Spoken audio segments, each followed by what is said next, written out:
Dear viewers and my dear students, Assalamu alaikum wa rahmatullahi wa barakatuh. In this video, I am going to deal with the understanding part of the poem. Hope you will understand.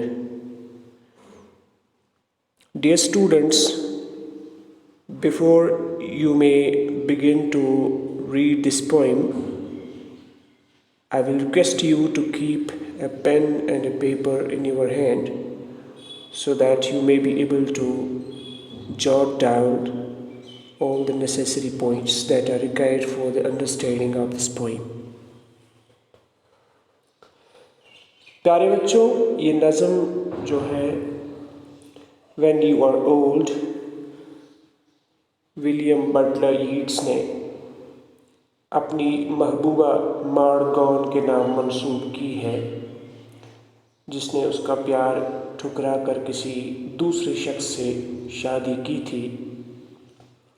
खावत के मरने के बाद भी शायर ने मार्गॉन से शादी की पेशकश की, लेकिन मार्गॉन ने उसको भी ठुकरा दिया। शायर के मुताबिक एक दिन ऐसा आएगा जब उसकी महबूबा बूढ़ी और कमज़ोर हो जाएगी, तो शायर उसको याद दिलाना चाहता है कि जैसे जैसे वक्त गुज़रता जाएगा वो कमज़ोर होती जाएगी। इंसानी ज़िंदगी की खासियत यही है कि वक्त गुज़रने के साथ साथ इसका हुस्न बरकरार नहीं रहता। जवानी की सुर्खियाँ बाकी नहीं रहती और बाल सफ़ेद हो जाते हैं, आँखों का हुस्न जाता रहता है। शायर इसको कहता है कि उसको उन लोगों का ख्याल आता रहेगा जिन्होंने उससे प्यार किया था और जिन्होंने उसके हुस्न की तारीफ़ की थी। शायर कहता है कि उसको वो शायर याद आ जाएगा जिसने उसके जिस्मानी हुस्न के लिए नहीं बल्कि रूहानी खूबसूरती से प्यार किया था और चाहा था। शायर का मतलब ये है कि वक्त गुज़रने के साथ साथ इसकी जवानी और इसकी खूबसूरती ख़त्म होती रहेगी, मगर शायर का प्यार हमेशा उसकी याद दिलाएगा। शायर इस बात की तरफ इशारा करता है कि दुनियावी और दिखावटी मोहब्बत और जिस्मानी खूबसूरती नहीं रहने वाली है। शायर को इस बात पर बहुत अफसोस है कि किस तरह वक्त के साथ साथ जिस्मानी खुसूसियात ख़त्म हो जाती हैं। इस लिरिक पोइम में कुछ ऐसे अल्फाज का इस्तेमाल हुआ है जिसका शायद हमने पिछले वीडियो में भी तज़किरा किया, जैसे फुल ऑफ स्लीप। इसके माने हैं सोने और आराम करने की ख्वाहिश। बुढ़ापे में जो बूढ़े शख्स की आंखें होती हैं, they are full of sleep, उसको आराम और सोने की ख्वाहिश होती है। एक और लफ्ज़ है नॉडिंग। नॉड अपने सर को हिलाना, यहाँ मुराद है ऊँघते हुए नींद की हालत में अपने सर को ऊपर नीचे हिलाना। It's different from the word shake. हम अपने सर को दाएं बाएं जब हिलाते हैं तो उसको शेक कहते हैं, shaking the head. It has another signal. When you shake your head, you say no, but when you nod your head, you say yes. ऊपर और नीचे की तरफ हिलाने को नॉड कहते हैं। या किसी इंतहाई परेशानी के वक्त you nod your head means you regret or you are embarrassed upon something. Grey एक लफ्ज़ इस्तेमाल हुआ है सफ़ेद बालों के लिए। ग्रे हेयर्स मीन्स सफ़ेद बाल। आँखों की खूबसूरती को एक्सप्रेस करने के लिए शायर कहता है शैडोज़ डीप, जैसे नशेली और सुरमई आँखें होती हैं, डीप आइज़। इसी तरह मूवमेंट्स ऑफ ग्लैड ग्रेस, इसका इशारा जवानी के दिनों की तरफ है, जब खुशी और खूबसूरती के पल जो ज़िंदगी के होते हैं।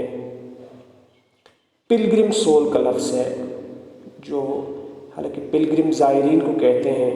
मजहबी लोग जब किसी मजहबी जगह को देखने के लिए और कुछ मजहबी रसूम अदा करने के लिए मजहबी सफ़र करते हैं तो उसको पिलग्रिम कहते हैं, पिलग्रिमेज कहते हैं, और ऐसे लोगों को पिलग्रिम कहते हैं, ज़ायरीन। पिलग्रिम सोल से मुराद ऐसी रूह जो अल्लाह ताला ने इस जिस्म में भर्ती होती है एक मुद्दत के लिए, और उसके बाद अपनी मसाफत तय करने के बाद, अपनी मुद्दत तय करने के बाद ये किसी और सफ़र की तरफ रवाना हो जाती है। It's always on pilgrimage. Soul is a pilgrim. एक और लफ्ज़ है चेंजिंग फेस। इसका इशारा है चेहरे की तरफ जो हालात के साथ बदलता रहता है, जो उम्र के साथ साथ बदलता रहता है। ग्लोइंग बार्स, इससे मुराद है चमकती हुई सलाखें या आग के Sholay.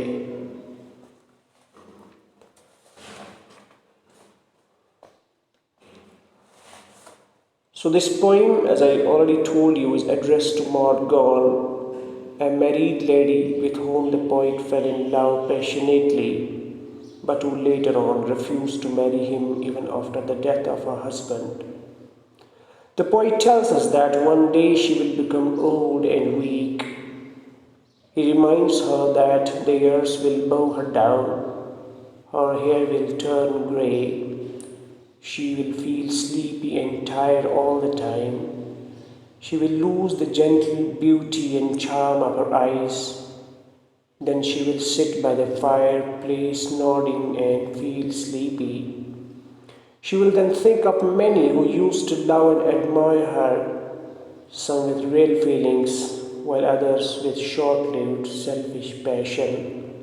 She will then also remember that there was among the crowd of lovers one who loved her not for her youthful charm, but for her spiritual beauty. The poet means to say that with the passing of time, her youth and physical beauty will fade away, and the love of the other lovers for her will take wings and be lost.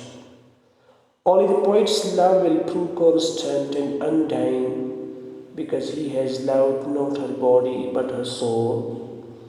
The poet lays stress on the fleeting nature of the worldly love and physical beauty, and regrets the ruin brought about in our physical future with the passion of time. Now we will move towards the actual poem and try to understand it line by line. Stanza first. When you are old and grey and full of sleep, and nodding by the fire, take down this book, and slowly read and dream of the soft look your eyes had once and of their shadows deep. In this stanza, the poet tells his beloved that one day she will become old, her hair will turn grey, she will feel sleepy and tired all the time. She will sit by the fire and nod drowsily. The poet says that she would then take up his book of poems. She should read those poems slowly and think deeply about them. They shall tell her about the poet's true love for her. The poet says that his poem shall also remind her about the days of her youthful beauty. She will then dream of the soft look her eyes had once. She will remember how deep and dark her eyes used to be, but all that will be a thing of the past when she grows old. Stanza 2. How many loved your moments of glad grace, and loved your beauty with love false or true, but one man loved the pilgrim soul in you, and loved the sorrows of your changing face. In this stanza, the poet tells his beloved that in her old age she will realize the true quality of her various lovers. She will realize that there had been many who loved her youth and beauty, They loved her moments of glad grace, they loved her physical beauty. Their love for her could be true or false. But there was only one among them who loved the pilgrim soul in her. In other words, the poet loved the beauty of her spirit and not of her body. He loved not only the moments of her glad grace, but also the sorrows of her changing face. The poet means to say that his love for his beloved was pure and constant. He loved her soul irrespective of her age and looks. Stanza 3rd. And bending down beside the glowing bars, murmur a little sadly how love fled, and paced upon the mountains overhead, and hid face among a crowd of stars. The poet visualized the time when his beloved will grow old, and he will be no more in this world. Then his poems will remind his beloved of his true love. She will sit by the side of the hearth and feel sad for the poet, whose love she had not cared for. She will feel sad over the fate of the dead poet. The poet says that his soul will fly high above the mountains and hide itself behind the stars. There can be another interpretation of the last two lines. The beloved will realize in her old age that those men who loved her physical charms had completely forgotten her. All their love had taken wings and hidden itself among the stars above. Only the man loved the pilgrim soul in her, still loves her in her old age. This is all about the explanation part of this poem. In the next video, we will be dealing with the literary devices and poetic expressions that are typical of our sort, and we will try to understand this in detail. Thank you very much.